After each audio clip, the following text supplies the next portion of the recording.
Good afternoon, everyone. It's Sunday, August 24th, 2025, 1 p.m. Central Standard Time here in Champaign, Illinois. You're joining me for our play-by-mail sessions of Dear Holmes. This will be the third letter in this series, the final letter of clues before we read the solution from Sherlock Holmes next week. Let me check in with the chat. See how everyone's doing. YouTube says 11 viewers, so we've got our regulars here who've been playing this case with me for the last 3 weeks. I always ask you guys to tell me what you've been up to, what hobbies and projects, but no one ever listens to me. All right, let me talk a little bit. Let me do a little bit of bookkeeping here while you guys get your last chance here to talk about the stuff you've been working on. So you might have noticed on the channel, Greg and I posted a review of Matt Leacock's Fate of the Fellowship, a Lord of the Rings pandemic game. There seems to be, we recorded a 90-minute review. We've been getting together and playing games and having a great time. And we actually recorded 4 reviews. They're up on YouTube. If you're a Patreon supporter of this channel, you can go watch these now. Otherwise, they'll dribble out in the next week or so. But Fate of the Fellowship got a 90-minute review.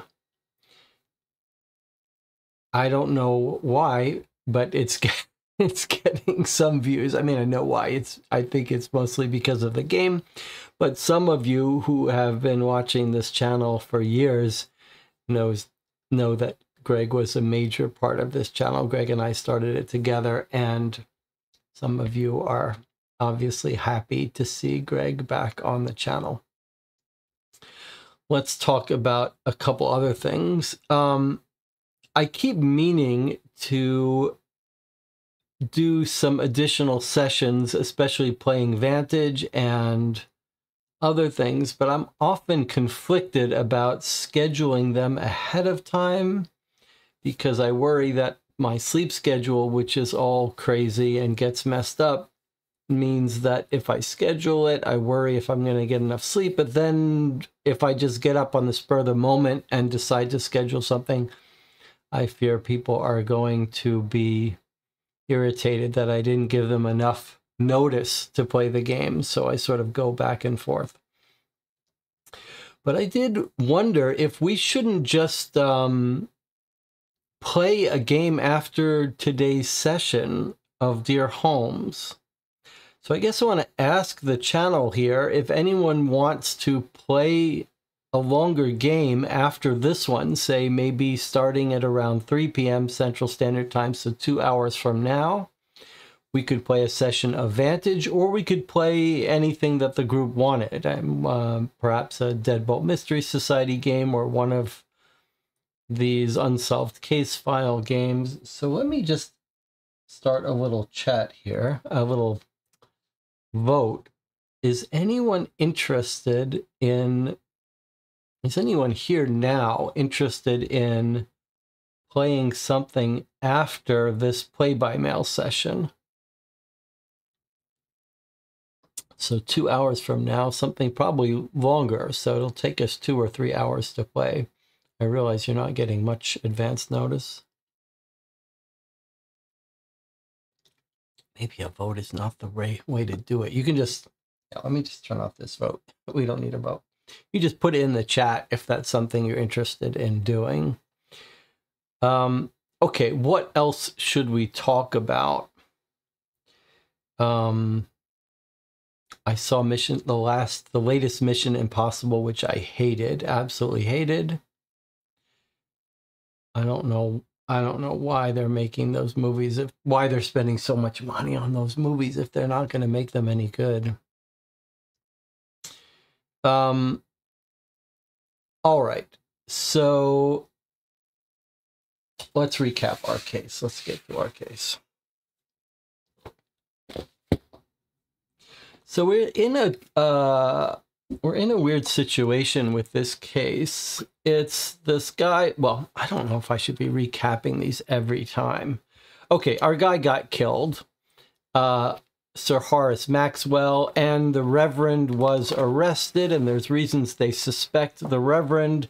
Someone broke into his office, smashed him on the head, put him in the hospital in a coma, almost ready to die, and stole this Aztec statue, Aztec Mayan statue. We were reminded of the movie Apocalypto, an amazing movie. That was your homework, to go watch that movie. Has anyone done their homework and watched it? If you haven't, you still have time.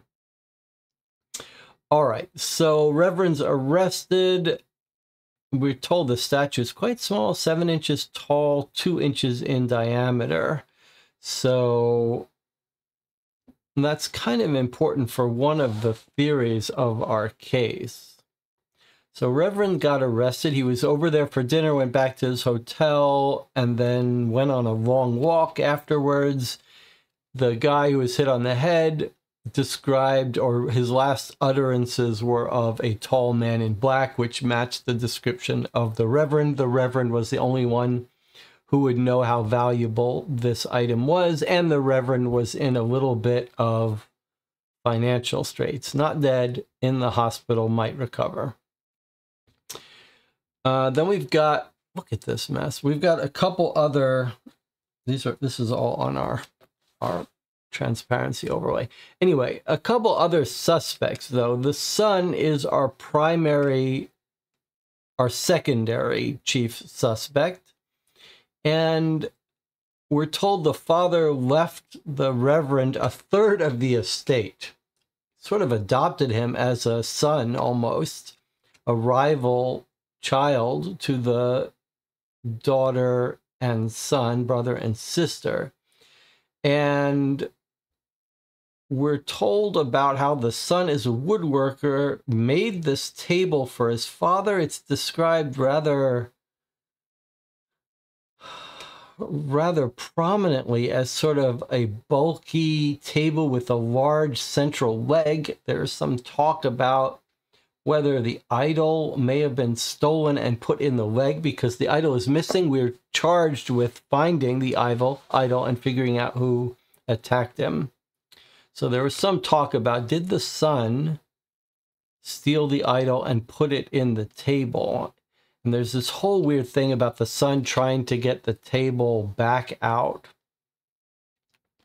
And then there's also this other person, Michael Hall, who's an enemy of Sir Horace. And the Reverend was talking to him late at night about, and let slip about, this expensive statue. All right, so our last letter, let's do a quick recap. The last letter, we hear from the brother and the sister, the daughter and the son, eventually. We're told the son is actually making a respectable income as a carpenter and furniture maker, but they're both generally poor compared to their upbringing, I guess. The Reverend was inherited. This is the daughter telling us that he was written into the estate for a third of the estate, which could be worth up to £40,000. That's huge. That is a huge estate, a third of it. And furthermore, the father warned that if they keep messing with him, getting on his bad side, he might remove them completely from the will. And we get told about the dinner from the daughter's perspective, how the son was sitting near the door listening to the argument. And then the son goes in and gets yelled at by the father. Then she redescribes how she found the father in the morning at 6 o'clock. The study door is ajar. I suppose we should consider this a little bit more seriously as evidence that it was an inside job, because the last we hear, the door is closed, the father's in his office with the door closed. And so here, let's, in fact, shortly afterwards, they left and closed the door behind him. This is sort of important. And again, close the door. The daughter closes the door when she leaves. So the last time they see him at night, the door is closed. And then he's attacked from the outside, we think. They've come in through the patio. So why would this door be open? Chat says, Melissa says, I'm actually blame both kids working together, but then why? There's a couple things the daughter is saying that makes me think she's not involved. Like, she's the one saying the door was open. She's the one who heard the last words. If she was going to be in on it and they were trying to frame the Reverend, wouldn't she say his last words were that the Reverend did it rather than this ambiguous thing about a man in black? Okay, then she says her brothers are still upset about this table thing. We're going to get to that in a second. And then she tells how her brother really always complains about the Reverend. He doesn't like the Reverend. Then Michael Hall, she says he doesn't know anything about statues. Why would he take that? He has no idea what it's worth. Then we hear from the brother. He admits he's had problems with his father. His father is impulsive. He says, I've tried to show an interest in what he cared about. He even lent me the Reverend's book, which I read. A little odd that that feels like it could be a little bit of a clue, but I'm not sure. And then he said he made this table for his father. He said the father used to have one, but he smashed it to pieces when he got angry. He made him a new one. And then he says this very weird thing. He says, I presented it to him a few hours before the Reverend arrived. He was genuinely moved by it. And then the two of them brought it into his father's study. And he was thinking, well, maybe I'm now on his good side. Father seems happy with the table. Then he says how he heard his father arguing with the Reverend. Then the father calls him in and says, I hate the table. Launched into a tirade about the table. He said it was an insult with the inferior quality, wanted it removed immediately. Shocked and distressed, assumed the anger being directed at me was partly to do with the mood, his conversation with the Reverend. And he says, I begged him to let me remove it in the morning. Taking it out in front of the guests would be embarrassing. And then how he tries to remove it in the morning, and Inspector Lestrade won't let him. He says it's evidence. Very odd with this table. Very strange.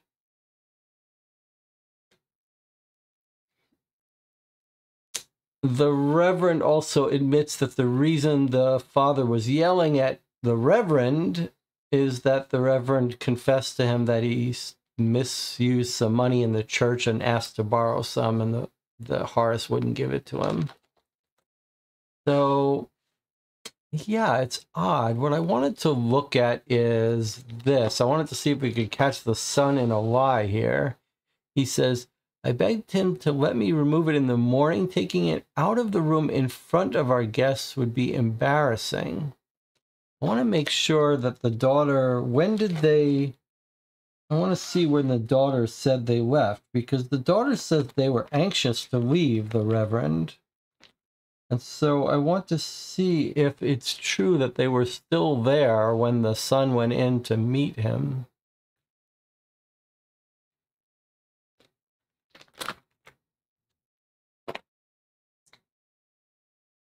And I did have a little bit of an idea. They go to dinner.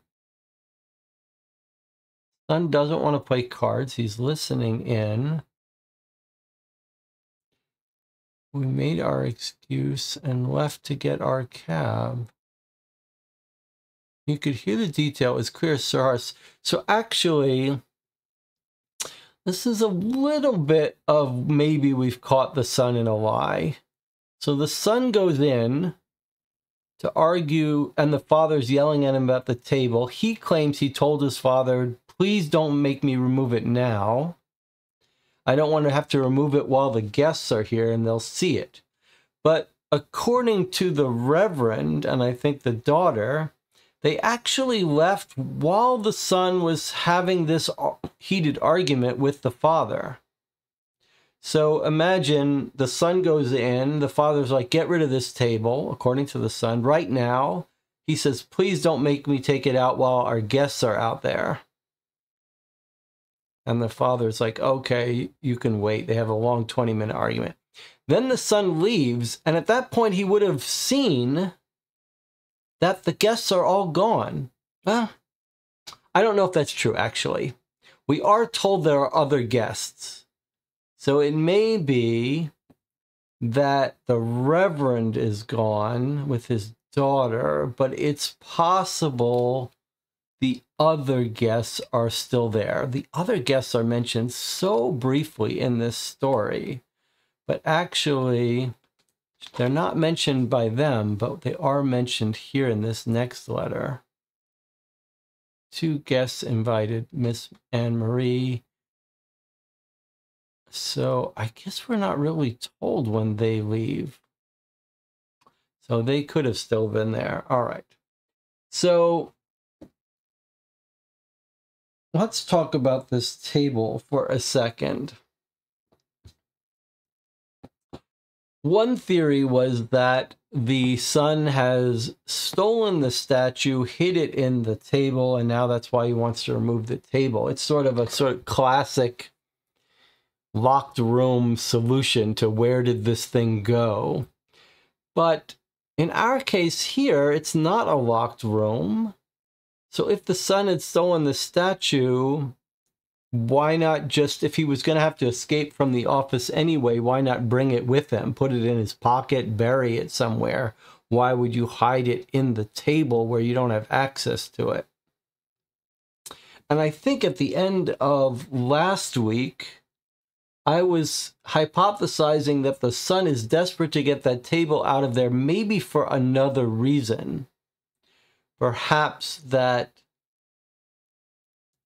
there's some evidence on the table, like blood from the father hitting his head.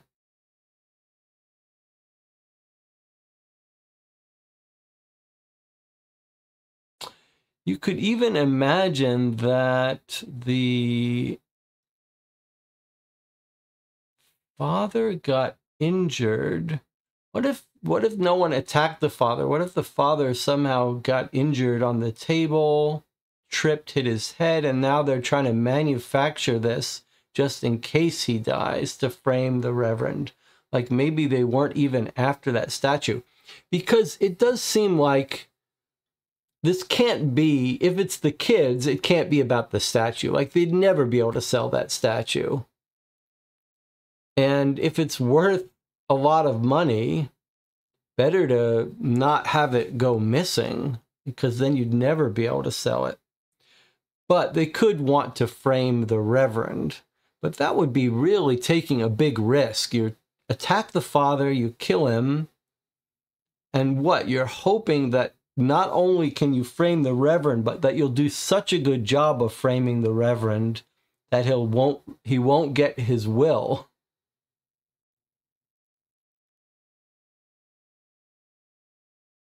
That he won't get his third of the will that he's been written into. That's a big long shot.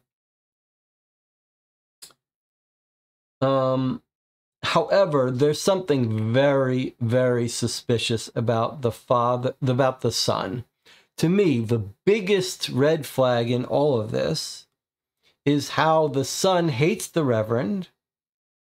The daughter says he doesn't like the Reverend, and yet he was nagging his father, invite the Reverend over, invite the Reverend over. Keep asking him, did you invite the Reverend over yet? That doesn't make any sense. Why is he trying to get the Reverend over if he hates him?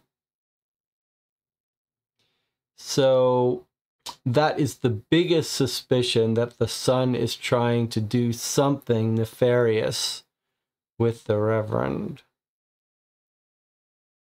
But this table thing seems quite far-fetched. The other thought I had when I was rereading the last letter is the father likes the table, and then at the end of the evening he calls him in and yells at him and he wants it removed. And I was wondering, is it possible that the Reverend said something to the father about the table, like, look at this ugly table, I don't like it. And that's what triggered the father to reevaluate and say, I hate this table. And maybe the son got so furious at the Reverend ruining his chances with the father that that's what pushed the son over the edge to frame the Reverend. But then again, then why was he trying to get him over earlier? All right, so that's our recap. I don't know, probably we shouldn't be spending so much time with a recap when we have a new letter to read. But let us read our new letter.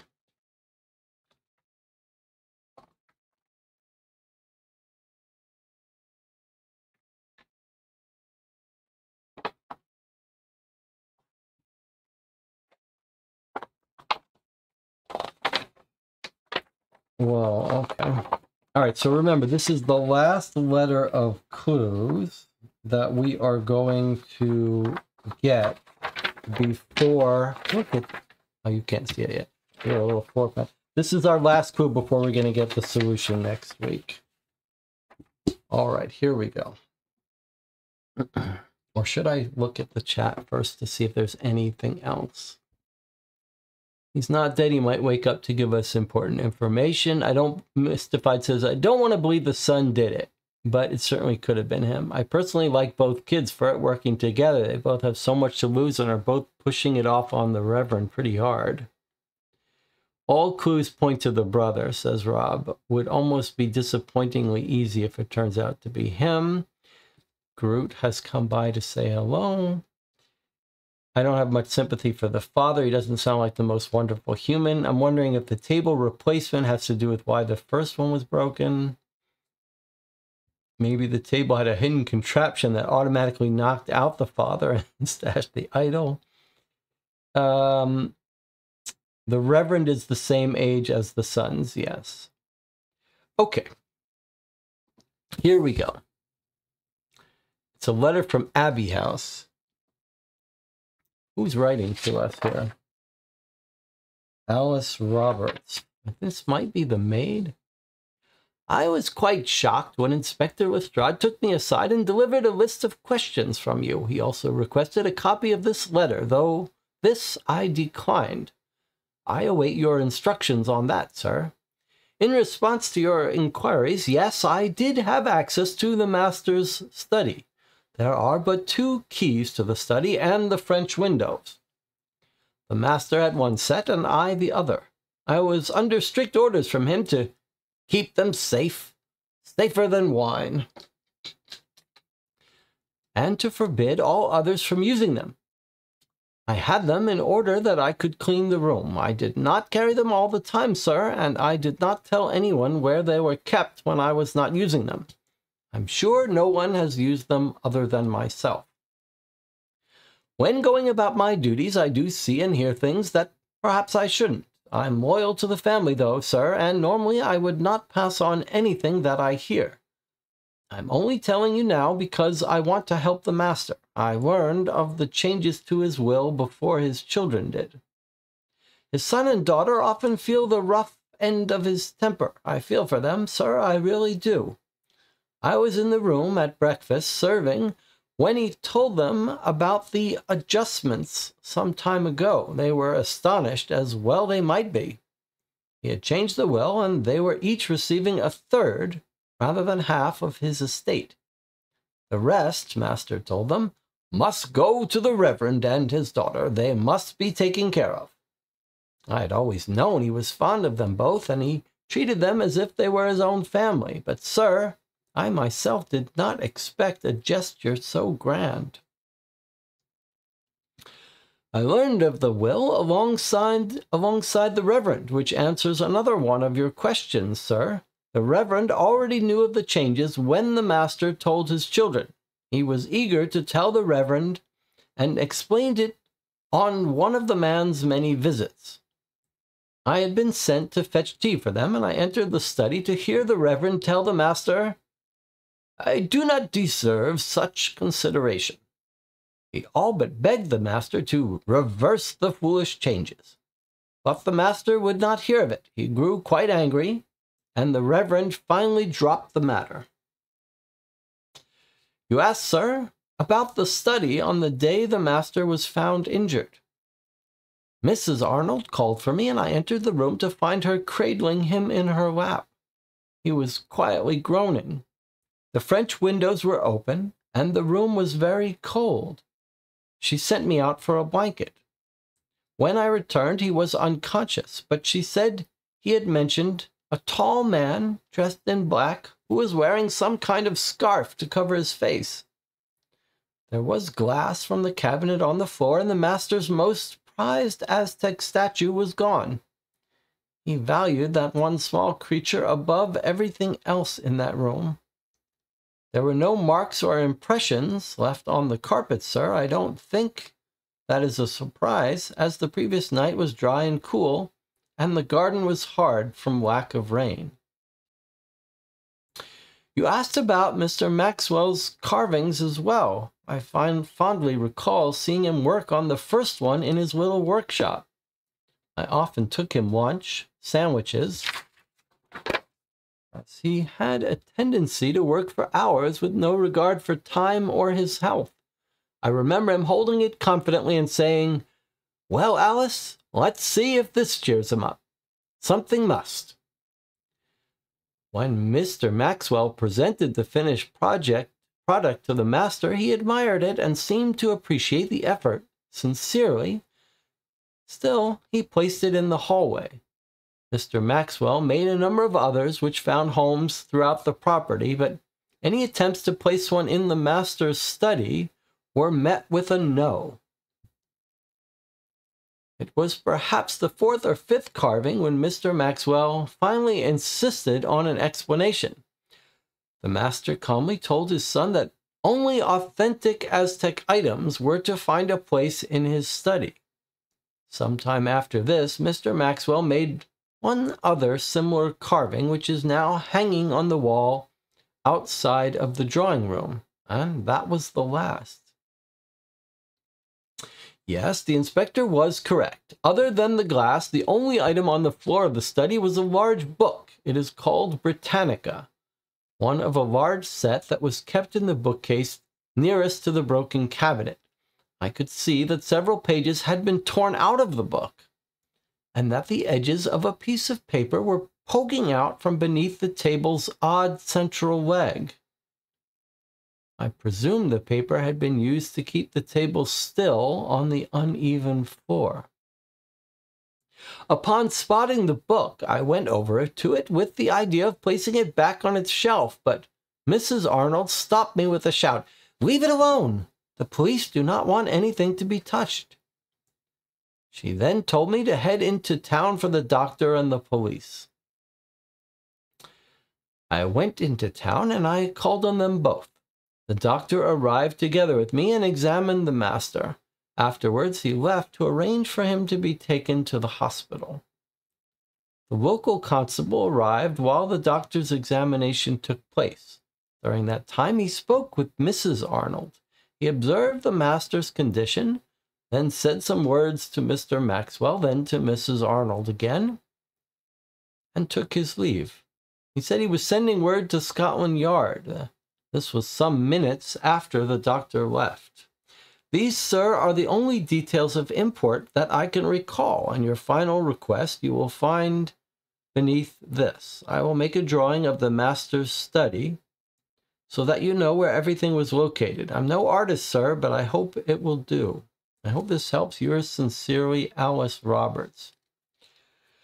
So there's the windows, French windows out to the garden. That means you could go through them, right? French windows, you could open them or break them and get through them. There's glass here. So someone broke their way in from the outside. We're told that the room was very cold. In other words, it had been open to the outside for quite some time. We've got desk with a chair where someone will sit and a chair where someone will sit facing them. Bookshelf. This is the case where the Aztec statue was. Glass in front of it because it was broken. There's the table that the son constructed. That's where Sir Horace was found. There's the door into the main hallway. So Sir Horace is found here. No indication, unfortunately, where the Encyclopedia Britannica was. Then we get this very strange description of the pages. So the Encyclopedia Britannica is sitting on the floor somewhere, this big tome. I don't know exactly where. We're told it was right next to the statue, so maybe from this bookcase. She says several pages had been torn out. Edges of paper was poking out from beneath the table's central leg. She said, I presumed it was to keep it from wobbling. How strange is that? Then she says she wants to put the book back. The daughter stops her. That's a little odd, too. There's no way you tear out pages from your Encyclopedia Britannica.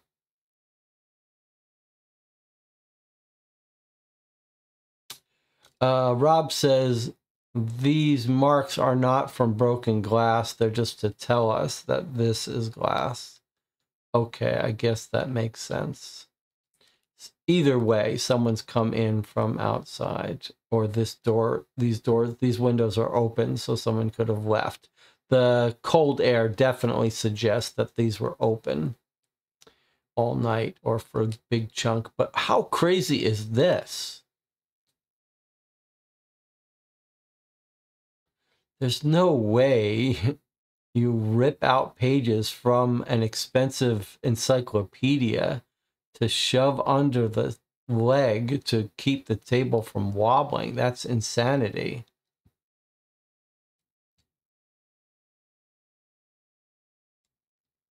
But what's your other explanation? All right, let's keep reading. That is kind of crazy. All right, we've got one more double-sided letter here. This is a letter from, Inspector Lestrade has a follow-up.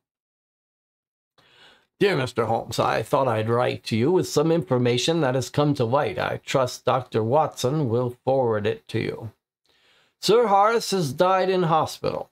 His condition slowly deteriorated, and he finally passed in the early hours of the morning. This is now the investigation of a murder. Fortunately, we do believe we have located the item that was used to strike Sir Horace.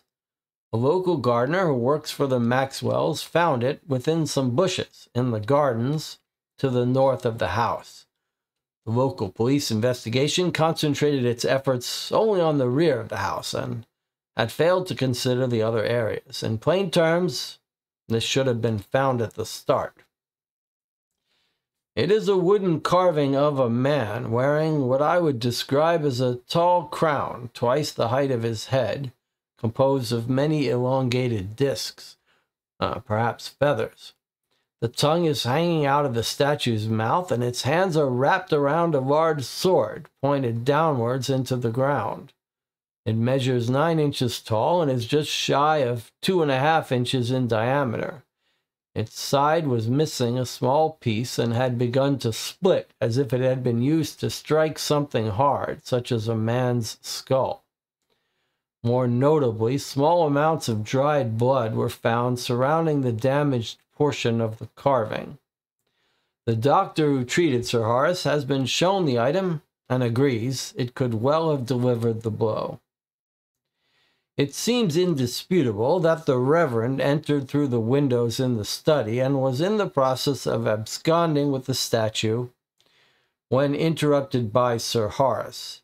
Reverend Clark seized the first thing that came to hand and lashed out. As he fled, he discarded the weapon, a wood carving, a gift from Gerald Maxwell, that had likely been decorating Sir Horace's bookcase or desk.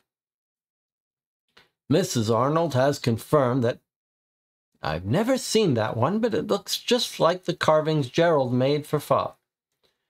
I confronted the Reverend with it, and naturally he denies having ever seen it before. However, I feel he knows the evidence is building. The man is in a state of despair as the audit of his parish is underway and he faces disciplinary proceedings from the church and a further criminal investigation. I also had the terrible duty of conveying news of Sir Horace's death to his children. Mr. Maxwell leapt out of his chair, towering over me to the point I feared I would have to defend myself. He then collapsed back into it with his head in his hands. His sister is the calmer and more practical of the two, at times to the point of coldness. She calmly said she would make an appointment with their solicitor to see about the process of challenging the will. I had already been to see the solicitor and was able to tell them that if convicted of their father's murder, the Reverend was likely to forfeit his part of Sir Horace's estate.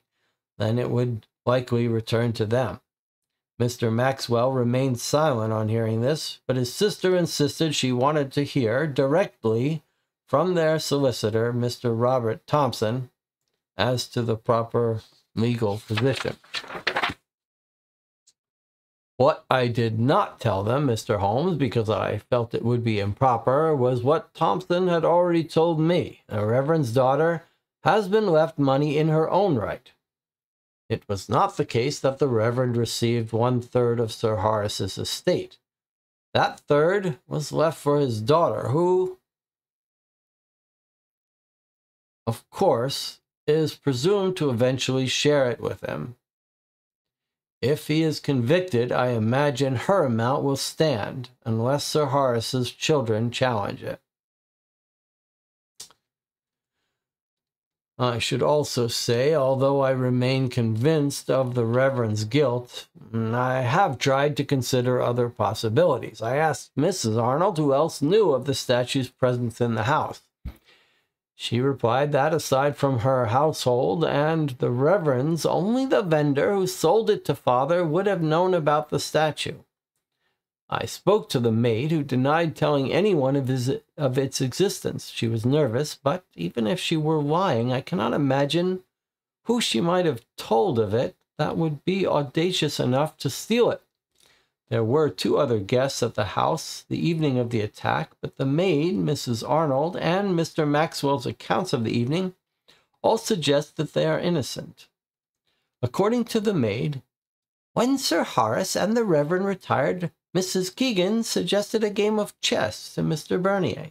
He accepted with a tap of his cane and won the first match, but no others, in a long series of games that Mrs. Keegan insisted on. It seems, sir, she did not appreciate losing, but the 2 were in good spirits.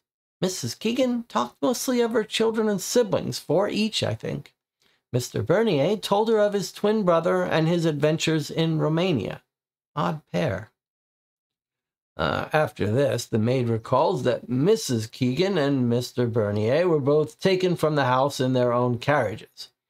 Mrs. Arnold, too, recalls that the 2 played chess and then left by the time Sir Horace and his son were done talking in his study. I believe you will agree they appear to have little reason to want to steal Sir Horace's statue, let alone harm him. Besides, Mrs. Keegan is, I would wager, close to 70 years of age, and Bernier, though imposing in stature, would struggle to commit any such crime unless he is feigning the need for a cane. We do know Mr. Hall had recently learned of the statue from the Reverend, and he will likely be pleased that Sir Horace's demise has guaranteed the collapse of the court case against him. In spite of this, he would have had no motive to take the statue. Sir Horace's 2 children also would have had little reason to do him harm, believing, as they did, that they would lose out financially. On the other hand, the Reverend cannot properly account for a period of almost 2 hours. He was seen leaving his hotel at 10:20 in the evening and did not return until midnight. In that time, he could have walked to the house, stolen the statue, and returned. It would have been difficult, but not impossible, as he was familiar with the road between the hotel and Sir Horace's house. After all, he had visited a number of times, and I know from hotel staff he had stayed there more than once. If this has not all been convincing enough, I leave you with one final detail, overheard by the maid, Alice Roberts. That night, after dinner, I did overhear some of the talk in Sir Horace's study. The Reverend asked to borrow money, something about an indiscretion, sir. It sounded as if he was surprised that Sir Horace asked for more information. About the indiscretion, I heard the Reverend say, "Clerical oversight," as he answered Sir Horace. Then I heard Sir Horace suggest a bank. The statue may never be found. The Reverend cannot say where it is without condemning himself to the rope. Yet that is likely his destination anyway. Unless you have a compelling alternative, Mr. Holmes. All right, so there we have it. There's our letter. I feel like I've got a little better handle about what's like, who's to blame. Melissa says, I would like to hear what the pages had on them. What if someone was trying to rip out information about the Maya or the statue? Maybe Marlene is correct. The Reverend and the daughter may be related to Horace. Why else would he make sure to give the inheritance to the daughter? That's an interesting... I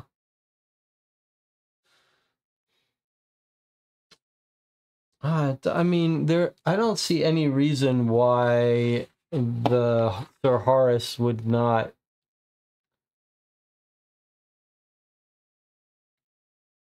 I don't know. The daughter... I mean, the Reverend is the age of Sir Horace's son, so we don't have to worry about the daughter being related, the daughter of the Reverend. But you could suggest that the Reverend was his real son by some other marriage or infidelity, but it doesn't matter. It's totally irrelevant to our case.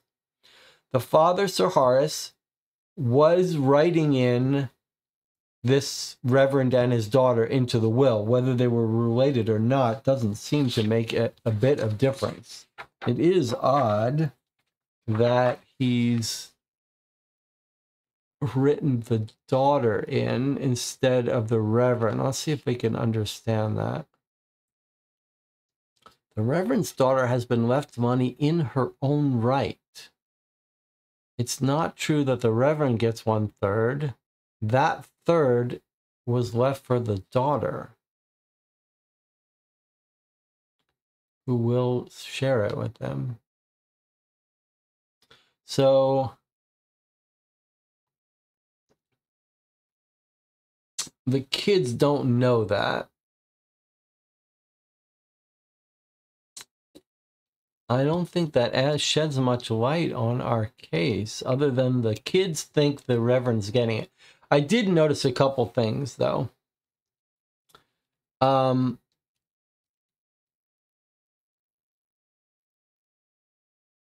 We are told that the other guests were gone before the son leaves his father's office. They play chess, but they say they left by the time Sir Horace and his son were done talking.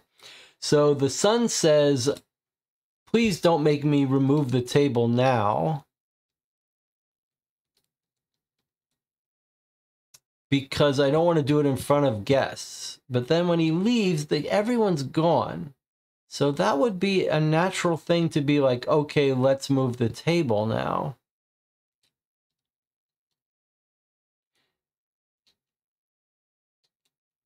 So there's that, which feels like we've caught the son in the second lie. And then this whole thing about surprising the father, surprising them, that sounds a little suspect. I think I'm back to thinking the statue is hidden in the table.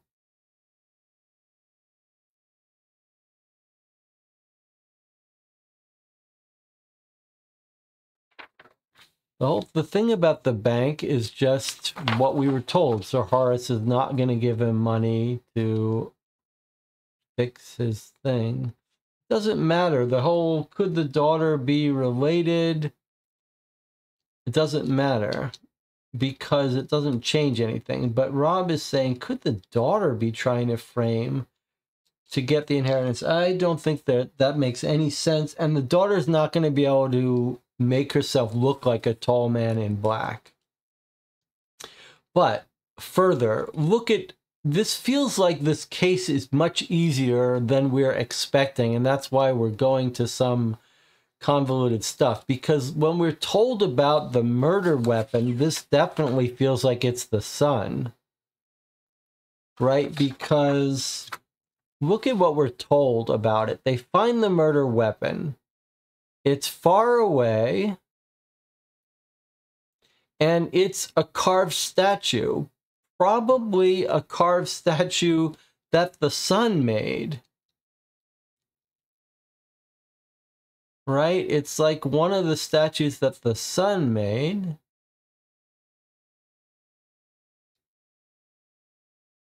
Nine inches tall, 2.5 inches in diameter, and it's missing a piece that is split as if it had been used to strike something hard.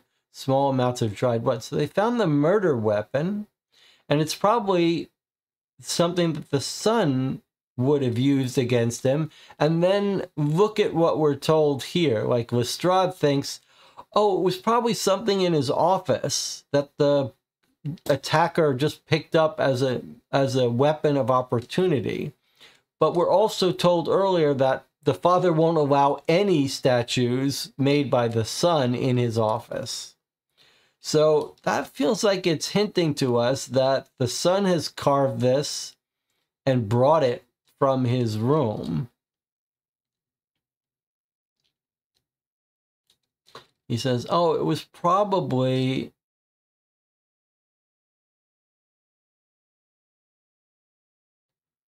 As he fled, he discarded the weapon, a wooden carving, a gift from Gerald Maxwell, that had likely been decorating Sir Horace's bookcase or desk. But we know that's bullshit, because we know that the father, Sir Horace, would not allow any of his son's carvings in his room.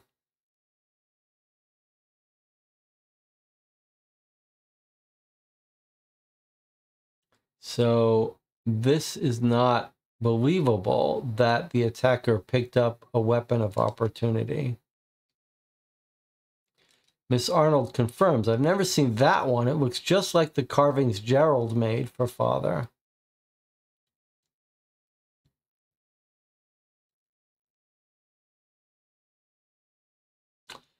The biggest clue that we don't understand, however, is the pages underneath the table.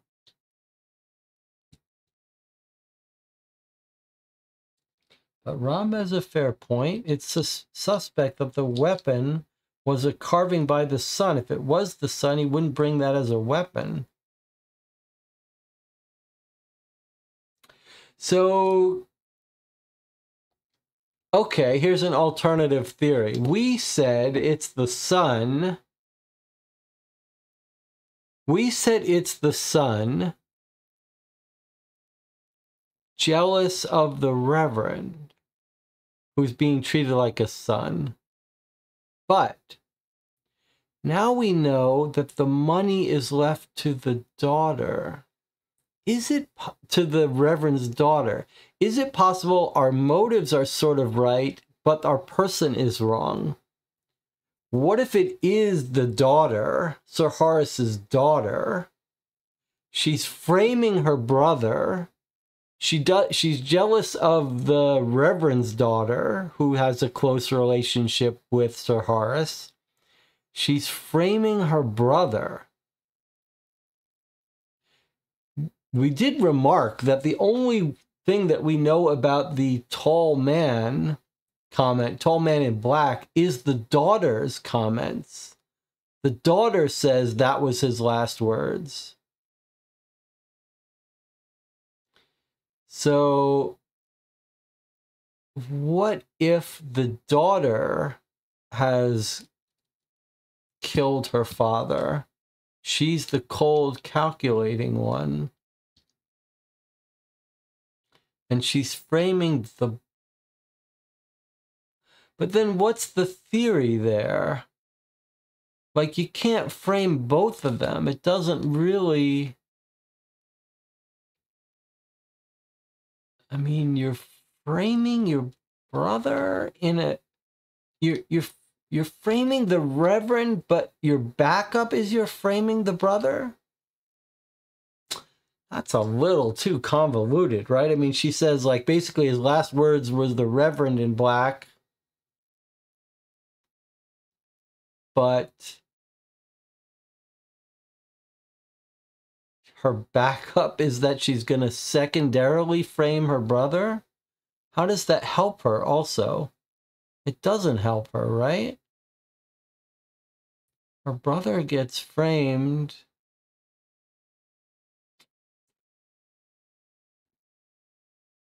She's going to get her brother's share of the money?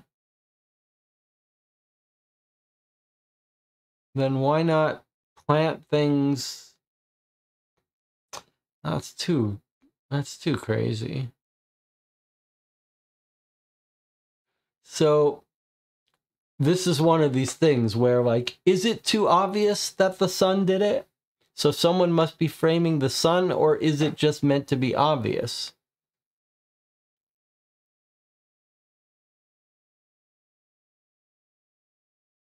One thing I like about this case is there's a real element of psychology here. It's sort of like they're the facts, and then there's what's the likelihood that the daughter or son is doing this to get the money. I think it's going to be hard for the daughter to kill the father. You have to hit someone very hard to kill them. And if you're the person who attacked the father, and your goal is to kill the father and frame the... Maybe you don't need to kill him, but it just is a little odd. Like, why would she be nursing him and saying, go get the doctor, and leaving him alive?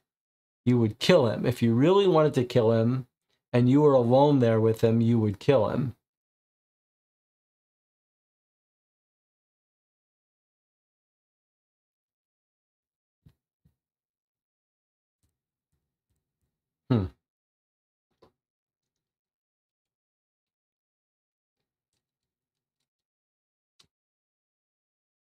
DJ Moneycat says, they're carving throughout the house. Anyone in the house could have grabbed one. Rob says, I think the son's too obvious. I'm starting to like the daughter as the mastermind. Melissa says, but I thought the kids didn't know he gave the reverend's daughter money. It's true. The kids don't know. They think they've given a third of the money to the reverend. They don't know this little detail that he actually gave it to the daughter of the reverend. So I don't see how that helps us, though. Maybe she's attempting to frame the son. The reverend got arrested. It'd be nice to get a theory about the book papers under the table. That, to me, seems like the biggest clue for us to solve. Could the son have been in on it originally with the daughter, then changed his mind? The daughter retaliated by framing the son.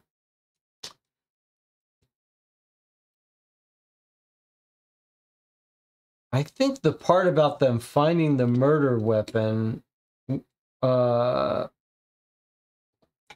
this is, again, has to do with whether you think it's too convenient that they found this murder weapon late, or whether you think this is natural that the murderer hid it, flung it into the neighbor's place, and was hoping it would never be found, which would make it more likely that it's... Doesn't it make more sense that the son is, like, furious and picks up one of his statues in anger and is like, you don't like my work? That's like psychologically something that would happen, like choke on it. And then the son is hoping the father dies, but is surprised that he's alive. All right, let's look at those papers because that seems like a huge clue. And then we've got this thing. The horse is found here, hit on the back of the head. That suggests to me that someone's come from inside and hit him. Like, I think he was sitting at his desk. Someone's come from here and attacked him, rather than from outside. It feels like it would be hard to sneak up on him here, and if you did, his body would be here. All right, what is this part about these crazy papers?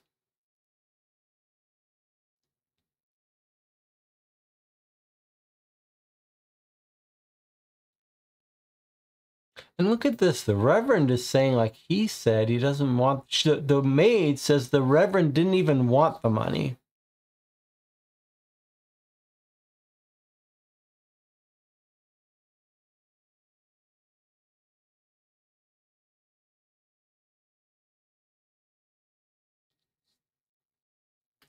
Okay, the daughter's cradling him. The French window's open. The room is cold. The windows have been open for a while. She says his final words were a tall man dressed in black who is wearing some kind of scarf to cover his face.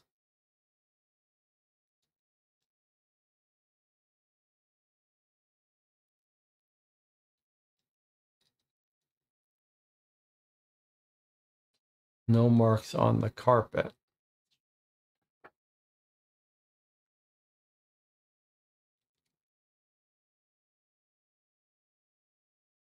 Looks like the son's trying to get his way into the father's room. Maybe the son is hoping to replace the will and find the will. Okay, let's read this carefully. Let's see if we can come up with a theory here. The only item on the floor was a large book. It's called Britannica, one of a large set that was kept in the bookcase nearest to the statue. Okay, so the Britannica book is here. They find it on the floor. Several pages are torn out of the book, and the edges of a piece of paper are poking out from beneath the table's odd central leg. Presume the paper had been used to keep the table still on an uneven floor. Miss Arnold says, don't move the book. The police don't want anything to be touched.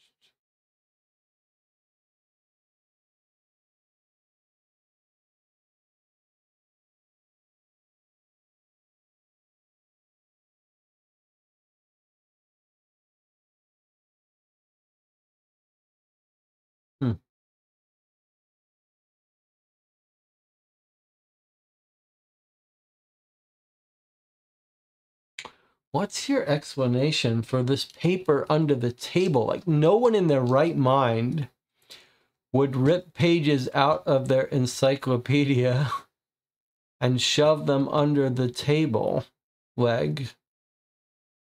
There's just no chance. So why would that, who would do that? And why? Certainly Sir Horace wouldn't. Wow, that's a weird one.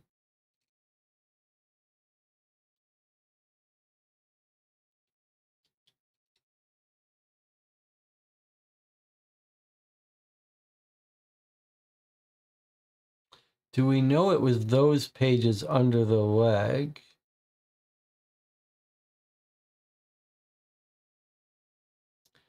The murderer wasn't in a rush. He could have had time to remove it. Why leave the book on the floor? I don't know that we know that. We don't know that the murderer wasn't in a rush.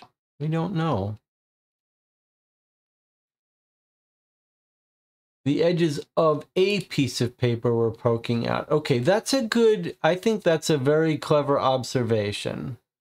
I think, actually, who made that observation? Do we know it was those pages under the leg, says Marlene. Okay, that's a very smart observation. This is a classic misdirection. I think Marlene has a very good point. Marlene says it's worded in a way that we're assuming that the pages of the Britannica were used to prop up the table. But may very well be misdirection. There are pages missing from the Britannica, and separately, there is some piece of paper propping up the leg. But to assume that those are the same pieces of paper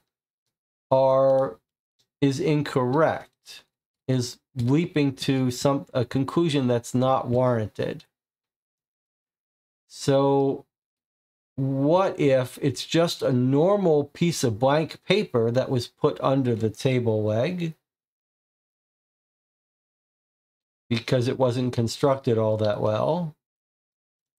And what if the pages ripped from the Britannica is a totally separate thing?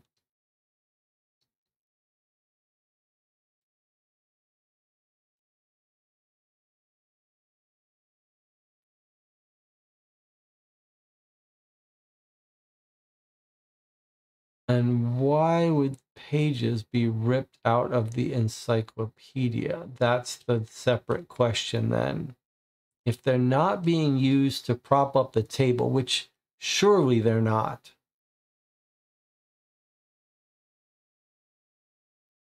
So imagine now instead, the table gets brought in the night before, the day before, or the day of.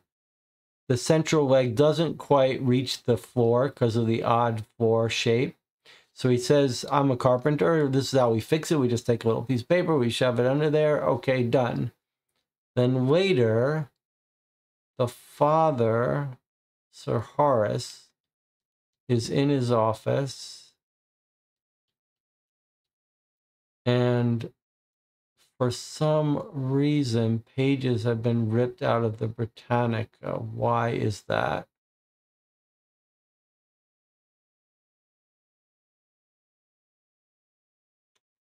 There's blood on them. There's something written on them. They're used to wrap up something.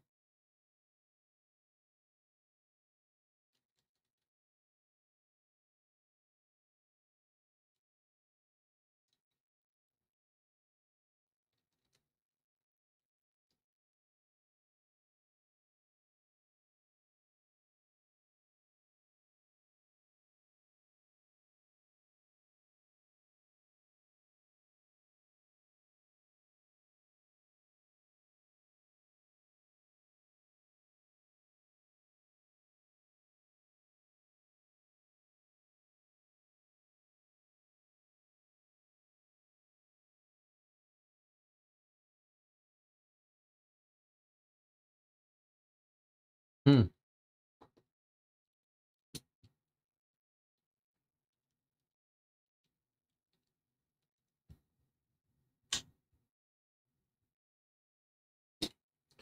I'm not sure. I mean, this is our last chance. This is our last letter. We are supposed to now answer Watson's question, who did it and where is the statue?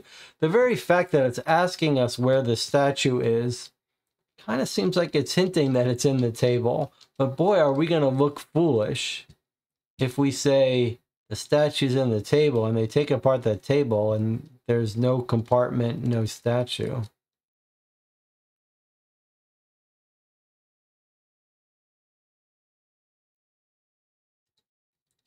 Several pages have been torn out.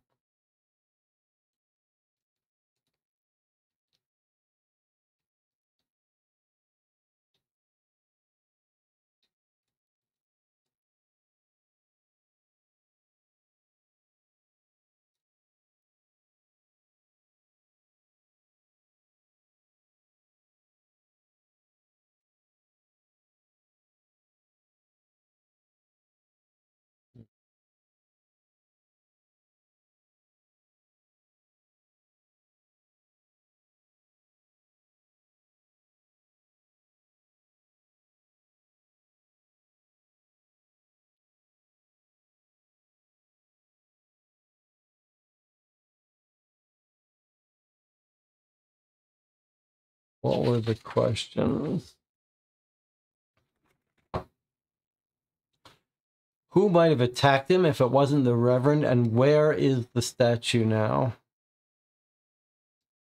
But that could be an open-ended question. We could just say it's with this person, it's with that person, but in the table leg seems like a reasonable question. Could have been hidden in the floor. We've got no sign that there's any compartment in the floor. If it's hidden in this room, it's probably hidden in this table. But, yeah, okay, so let's say you are harding it. You unscrew it, you put the statue in, you screw it back, you're in a rush, and the center leg is a little wobbly, so you put some paper underneath it, but surely you wouldn't rip it from the Britannica. Unless you intended to, unless you couldn't find any other paper anywhere.